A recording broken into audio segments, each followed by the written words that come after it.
Thank you for tuning into Healing Race. In this video, Todd and I discuss the White Lives Matter phenomenon, what makes some people feel the need to state that white lives matter, and what motivates some prominent Black Americans to promote White Lives Matter. Andre and I also discuss the upsides and downsides of taking a more universal approach, not based on racial identity, to solving social issues, and whether focusing on race can increase racial conflict. So let's get to that conversation now. Enjoy.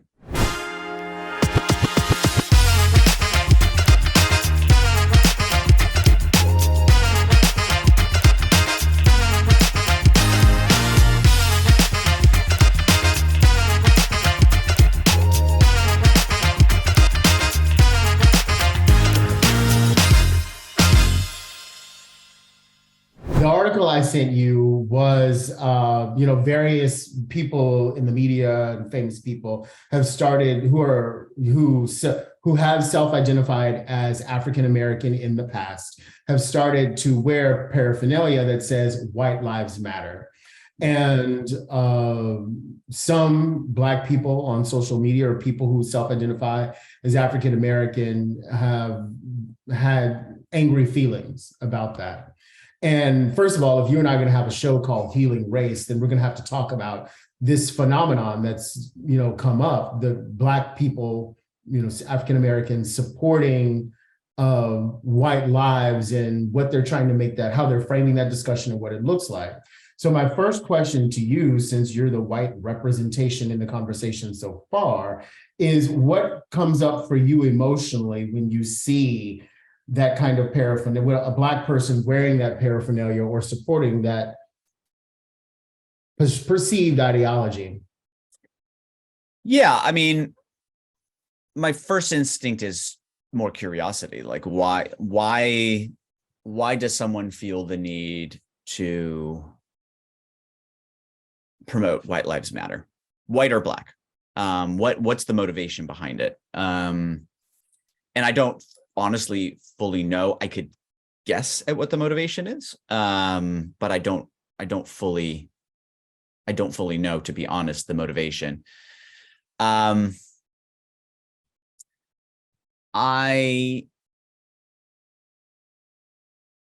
don't really connect with the need to kind of voice the phrase "White Lives Matter." But what I will say, because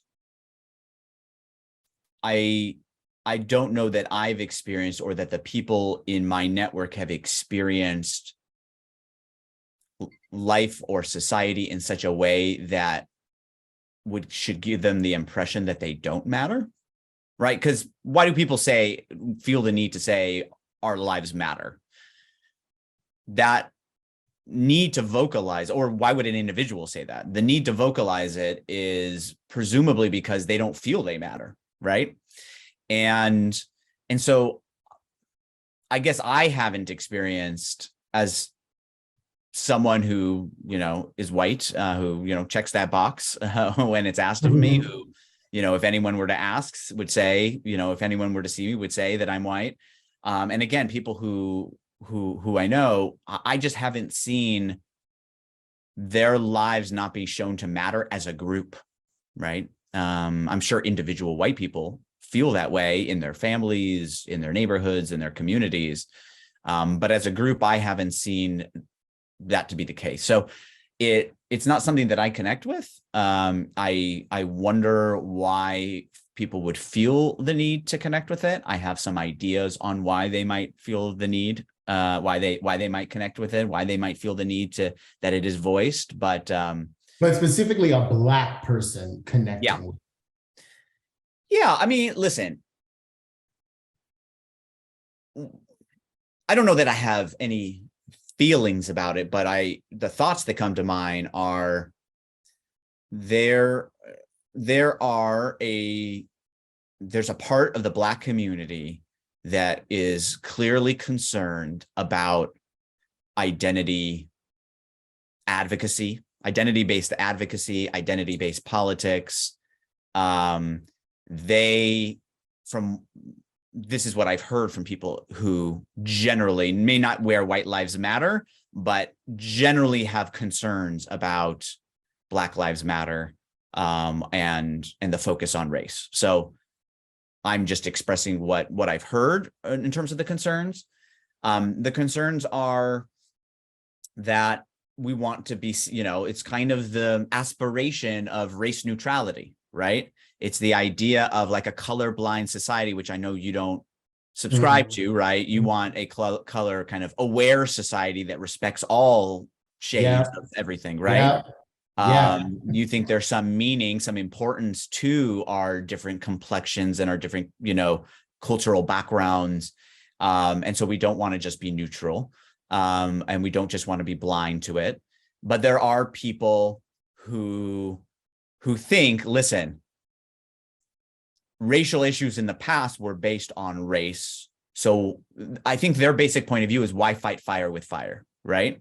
Why give more credence to the message that we are different, when we want to see that we're, at least in a fundamental way, the same, which you've also said on this program, right? That we all have heart, we all have wisdom. There are some basic parts of our humanity that we all share. And what they want to say is, let's not focus on the black and the white, right? Let's focus on our common issues, right? And sure, there's maybe different historical experiences, but let's not add fuel to the fire by focusing so much on race and having the conversation be through that lens. That's what they feel, right? And so they take Black Lives Matter, right? So there's some people who reacted to Black Lives Matter by saying all lives matter, right?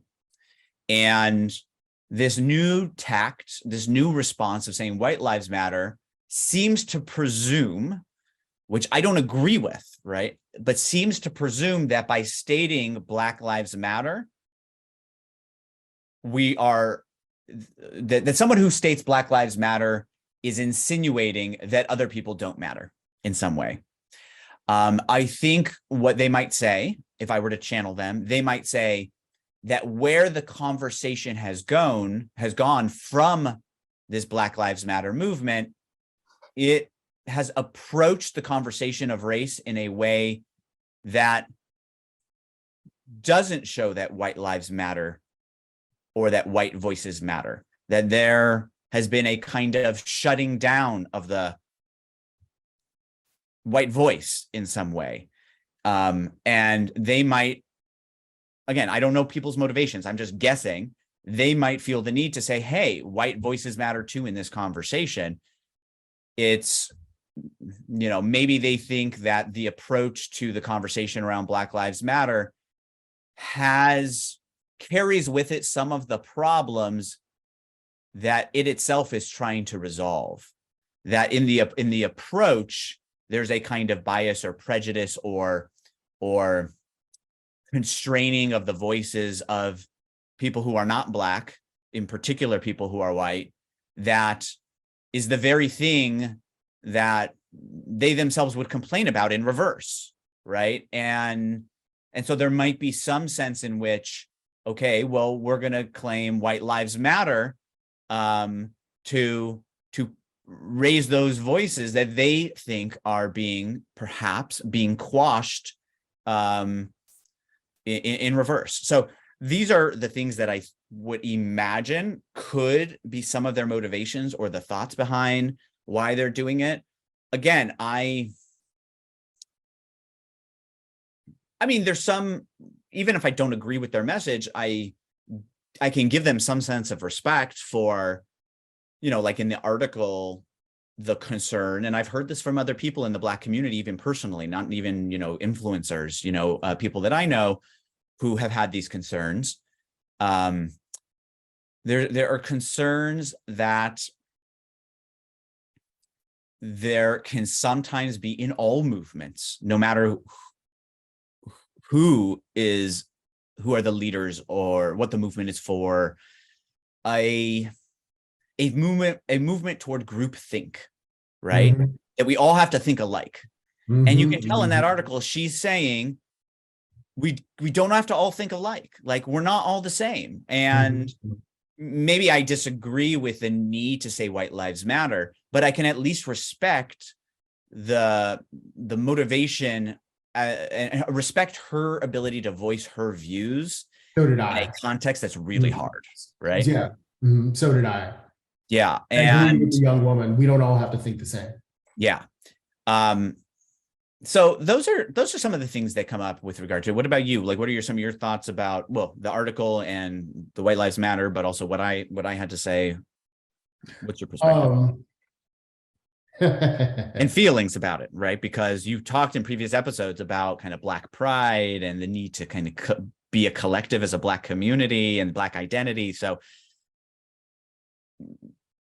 you might, I'm wondering, in that context, how do you feel about it? Certainly. So identity has many dimensions. To start, my personal feeling of wanting to get away from identity makes me feel uncomfortable, because there's you just can't leave identity behind. You wear it with you. It's who you are. For all of my life, I will be a gay Black man. And there's nothing wrong with that. That's not inherently bad, and it's not inherently good. It's just is.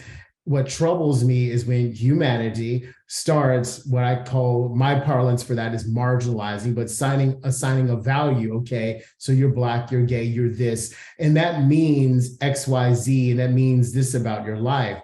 And people who, I don't want to say in power, but people who have the means of production, who can influence society, when they make those kinds of value assignments about people, let's say for me being gay Black man, then you can begin to influence others to think in a negative way about people. So I don't like to get away from identity. I think identity should be embraced, but that embracing is multidimensional. So what Black pride may look like for one person may look differently for another person who both self-identify as Black or African American. So, the young lady in the article, maybe she was expressing her Black pride by, making the statement that white lives matter. And then let's take me, for example.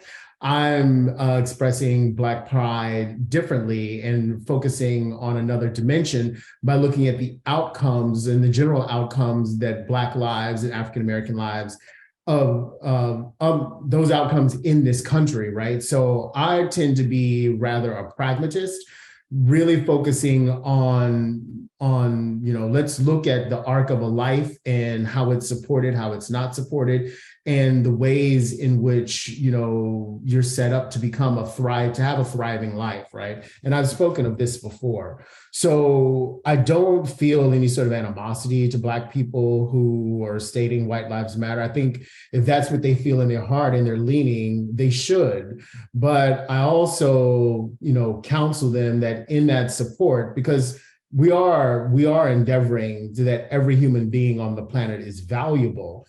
But it feels as though, because what I want to say is, I get it, but we're not there yet. And what I mean by the we're not there yet, that there's still enough of a lack of support, or let's say, hey, sometimes deliberate denial of support of Black people of Black people and even people who are socioeconomically poor, to say that we have work to do. So white lives matter, yeah, but also look at what's happening with other Black lives. There are current cases. I mean, look at the Mississippi welfare scandal. Look at the Jackson, Mississippi water scandal. Those things are largely impacting Black people. I mean, think about it. And they're impacting white people too, but they're largely impacting people who can't afford, for, let's say, the water scandal, to import potable water for their living needs from other places. And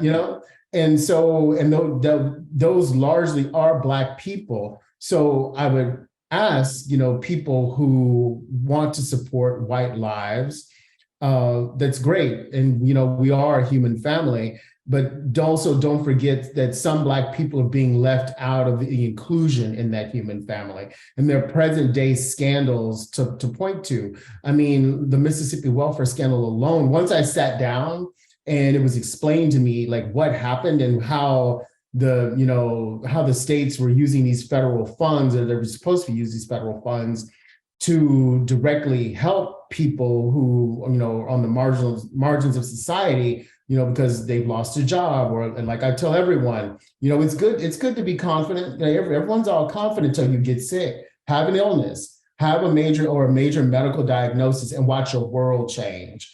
And you'll see just how Black and broke you are when you have to start paying medical bills.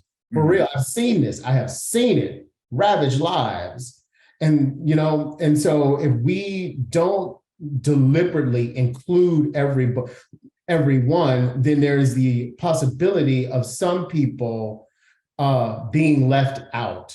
And so that's why I feel troubled. I definitely agree that, African-American people and Black people should not think as a monolith. You need to speak your truth and speak your heart. And part of that is supporting the white people who are a part of our human family. Like you said, you once cited, what if a family in some remote part of the United States feels like my life has been pretty supportless? Yeah. But then you also said another thing, that as a group, you haven't seen the perceived threat that a person who may want to make the statement that Black Lives Matter would make. And that's what I'm pivoting to. So I'm pivoting more so, while we are so desperate and while we should include everyone, let's make sure we really include everyone.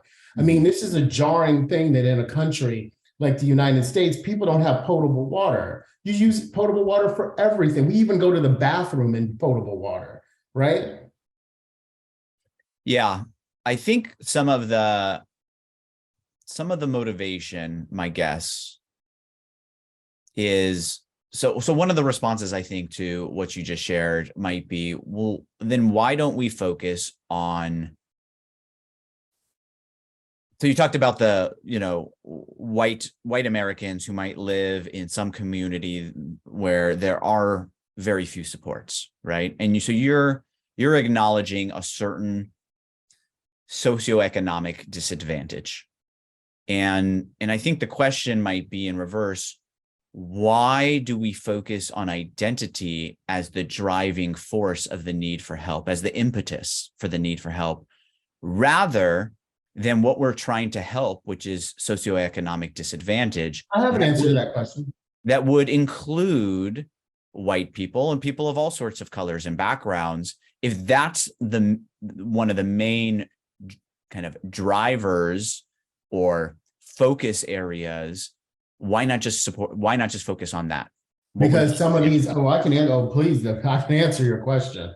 There is a practical answer to it. Because when you look at the outcome of programs that have taken that approach, they always sometimes seem to leave out the Black people get the lesser of the impact. So they get aid, they get relief, but they get the lesser of the relief, right? Yeah. And so that's all well and good, but that's naive. And that's also running from an identity when you should embrace all identities, right? Mm-hmm. So when your approach is leading to an outcome such that some group of people, and they're largely African Americans, are left behind in whatever resource or good that they have a right to as citizens of this country, then it makes one question whether the motives of the program were genuine or whether the program was well thought out. So that as a strategy works well in an ideal world if you don't have a system with actors that want to deliberately make sure Black people receive less of a good or a service. Yeah. So what you're saying is focusing on a shared category, on a shared identity, on a shared problem, this kind of more universal approach is good in theory, right? But what winds up happening is it leaves room for biases against specific identity groups that have been marginalized more through history. It leaves the field open for you to act on lead them. those. Go ahead. Sorry. What were you It saying? leaves the field open for someone who is an actor in an institution that has some sort of power to act against groups you have a bias against. Yeah. So a universal approach is not necessarily an impartial approach or an equal approach. Yes. Because it leaves the room for biases to come in, for inequalities to drive outcomes. And that's where you find, while it seems like you can appreciate the heart behind the universal approach, right? And maybe that is an aspiration. You just don't think it's realistic to think that that's going to lead to kind of equal levels of support. And we don't have someone here who kind of can take the position of, whether that's a valid kind of point or not. I'm sure a variety of people would take that as valid. Maybe they would agree with that as a reality or not. I think another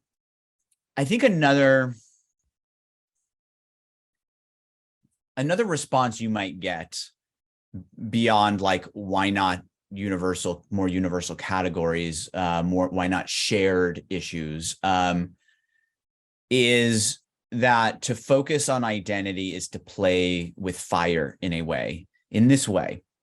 So we have multiple identities and we have multiple differences across identities. And how you choose to focus, what identities you choose to focus on can greatly impact how people feel about one another. So there was this research study, and I'm not going to remember it perfectly, right? But it gets to this basic point. There's been a number of research studies kind of like this. They had, I'm going to do my best at remembering it, but you'll get the basic point even if I mess up details. Yes. They had students react with their feelings about different identity groups. Mm-hmm. But they approached the question differently with two different sets of students. Mm-hmm. And so let's just take police. I think police was one of the categories. When they were focused on as police, there was a heightened level of, I think, anger as an emotion toward that identity group, mm-hmm. right? Because to some, the police student, right, relationship can be fraught in some ways. And so that led to this different emotion. When the categories changed to, I believe it was like American versus, let's say, another group, right? Mm-hmm. And so these are also identities that we hold, right? The level of approval and positive feeling toward police as a group increased to be more positive. It's the same people, right? It's the identity lens that we're choosing to look at them through. And so I think some of the intuitive motivation behind why Black and white people might want to say white lives matter, but in this article, it was Black Americans who want to say white lives matter. Now, in this case, they're choosing to fight fire with fire rather than saying all lives matter, which is a whole nother story. But I think some of the concern around, let's say, Black Lives Matter is by, again, focusing on the racial lens, you're heightening awareness of categories that will also maybe not take relationships in the direction we want. That's a soft way of saying it, right? That could lead to more feelings of bias and animosity. Whereas if we change the lens of the category, we also make relationships more constructive. So it's not just about the issue itself, but it's the nature of how we relate to one another. And I think some of the pushback around identity politics is by focusing on this lens of race, we're in that research study, heightening the kinds of feelings we actually don't want to have because they prevent us from working better together. There was another study where they they put Republicans on, in groups of three, I think it might have been, or six, or, I forget what the number of the group was, but a group of Republicans and a group of Democrats. They had them on different sides. I think they might have even had them wear red and blue. And they had them interact in certain ways, or they had them play certain games. It was a research study, engage in certain activities. Mm-hmm. And then they asked them about their feelings about Republicans and Democrats and their feelings about one. And obviously there was bias there, right? There was bias, there was discrimination. They then had them be on the same team. They even went as so far as they changed if I remember correctly, they changed their shirts. No longer did they wear the red and blue. They made them mix. They made some people mix, and they probably kept some people separated. I forget exactly, again, how it worked, but the group that wound up integrating, right, that had a new shared identity, wound up experiencing so much less bias toward Republicans and Democrats, right? Because they're part of a shared team. And so I think some of the instinctive pushback around focusing on identity groups is that part of our natural human inclination is that when we have distinct different groups, there is a tendency to develop biases across those groups. And so is it the most effective approach to focus on the racial lens? And that doesn't mean that they don't have to answer to your, what I think are legitimate issues, which is, I don't know where I stand. I'm probably somewhere in between that, on this, but where the universal approach hasn't led to an equitable approach. So you're telling me, let's have a shared identity, but then when you try to have a shared identity, go ahead. May I say something? Yeah. What I want to say is that there is a contingent of white people who don't want a shared identity with Black people. Fair. At all. So I hear what you're saying with that study, but that presupposes that the people they already had an inclination to having a shared identity of a person with a different political leaning or of a different race. And fundamentally, these people, there's a contingent of people who don't want a shared identity. Number one, sometimes because it's profitable. And number two, because they believe that they are better than the people who they don't want to be a part of their identity, right? Yeah. And so when you have, and I always come back to outcomes. If the outcome of the person with the identity that's always received, it could be reversed. Let's say Black people were in control and white people were always, let's say, getting the lesser or getting inequitable outcomes, they would be saying the same thing. So when all of that is well and good, and universal this and whatever, but when you look at the outcomes, then see, you got about to start me to cussing. I was because what's the saying? Talk is cheap and bullshit makes the grass grow. Mm-hmm. And so if the outcome is something where we're not all receiving equitable outcomes, then it didn't work. And we all have to, people who are willing to put in the same contribution, in theory, should have an equitable outcome, right? Mm-hmm. No one's talking about here a free ride, which is what some people are going to take this conversation and say I'm advocating for. I'm not advocating for free rides. You receive an outcome based upon your effort and your contribution. But when part of the people you're working with are those who control the rules to the game and they're always changing the rules. And I thought about this from childhood. We were all children and we've all played games. And I don't know if you had that one kid in your neighborhood that loved to make up games, but then in the middle of the game, change the rules. Change the rules. And and you could never wait a minute, but the rule that you didn't say that before and you never won the game. That's what it feels like to be us. That is what it feels like to be us. Good analogy. Yeah. So what you're trying to say is, let's look at the outcomes.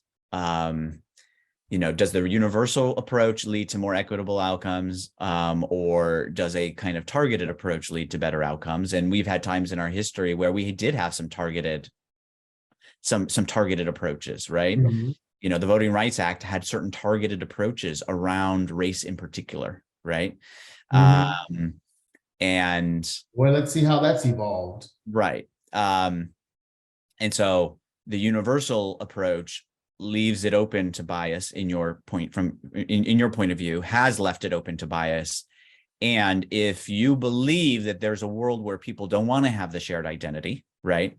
And we'll get to that comment in a second, then the universal approach leaves it open for those people to implement their bias, right? If it's not targeted. And once you make it structural, it's pervasive. So that's that's kind of what your claim, putting forward your claim. And then the other thing that you're putting forward is, if people are willing to put forth equal effort and be motivated to have equal contribution, or substantial contribution to society through their work, if those motives, if those intentions are there, then you would expect there to be more equitable outcomes. And if there are not equitable outcomes, which there aren't, so data will bear that out, right? If there are not equitable outcomes, then one has to think about the reason why, right? And so either you believe that the intention to make effort and provide contribution is not equal, i.e., some people are lazy and some people are not, right? Or guns and butter. I remember that from econ. Or you have to believe that there's some kind of structural issues, right?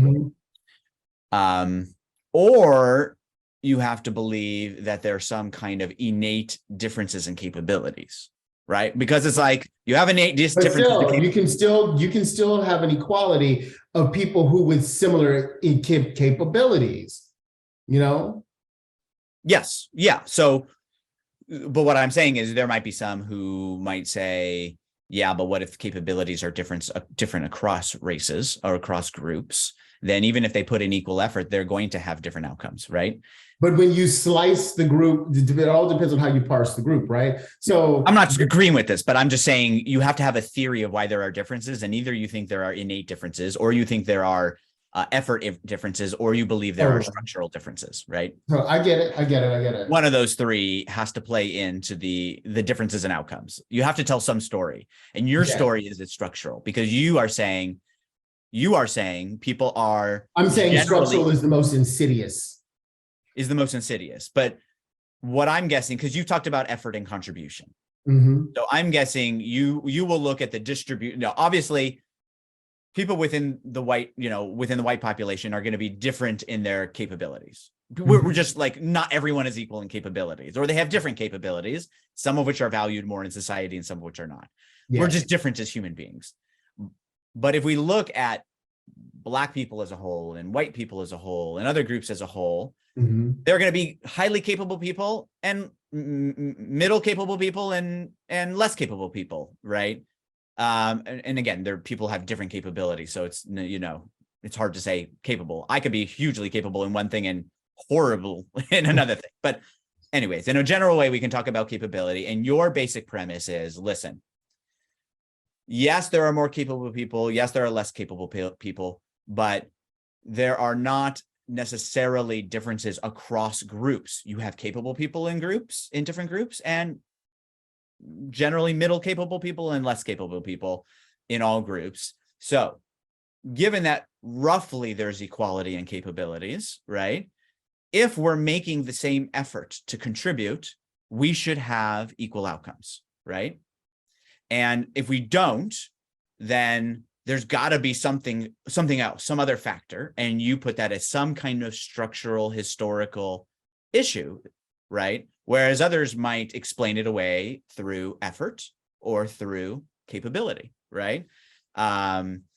Which my guess is you would take as some kind of prejudice or bias. People always put forth more effort and they're always more capable. Yeah.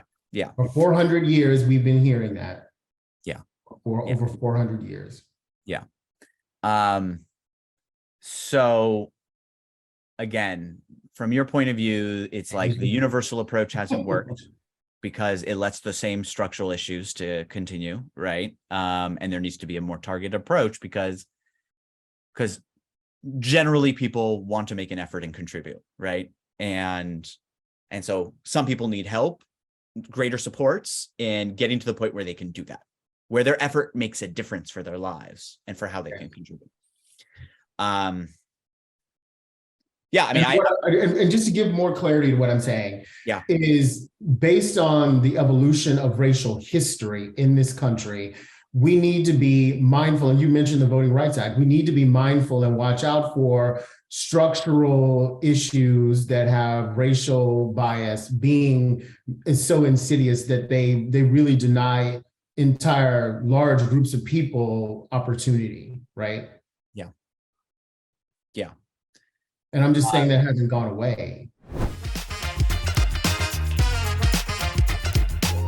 Thank you for watching this episode of Healing Race, and stay with us for a scene from our next video. If you want to see more conversations like the one you just watched, please subscribe to our channel, share this video with friends and family, and like and comment on the video below. If you'd like to be a guest on one of our episodes and have an open, real conversation about race, email us at guests@healingraceshow.com. And if there are topics you think we should cover, we'd love to hear them. So please email your ideas to topics@healingraceshow.com. As always, thanks for your support. We look forward to continuing the conversation with you. Now, here's a scene from our next Healing Race. Y'all really don't know what it's like to be Black. And if you did the whole not a day in my shoes, you live a year in my shoes, you're like, goddamn. Like, we're like, wow, whoa, you know? And it's hard to have the shared experience when one group of people's experience can be so much more beneficial or so much more yield, so much more than that of the other group of people. When you are so far apart, you're almost diametrically opposed, it's hard to come together like magnets. So what would you say? To watch the rest of that episode, go ahead and click the video below me. To see a different compelling Healing Race episode, you can click the video below me. We look forward to seeing you in the next video.